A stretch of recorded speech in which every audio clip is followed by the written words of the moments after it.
Hi friends, చాలామంది ఈ mistake చేయడం వల్ల మన బ్లౌజ్ అనేది అది చంక డౌనా ప్లస్ షోల్డరా కొంచెం డిఫరెంట్ అయింది అంటుంటారు. అది ఏం మిస్టేక్ చేయడం, ఫస్ట్ మనం హైట్ మెజర్మెంట్ వేసినప్పుడు బ్లౌజ్ హైట్ ఎంత ఉంది నార్మల్గా టేప్ తోటి కానీ మనం నేదాంతో కానీ ఎంత ఖర్చు వదలాలి ఏందనేది తెలియదు కదా.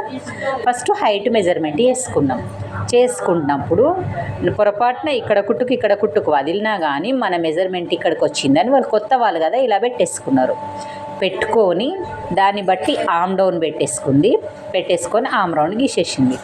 ఇది మ్యాక్సిమం షోల్డర్ టు ఇది 3 పెట్టేసుకున్నది ఓకే.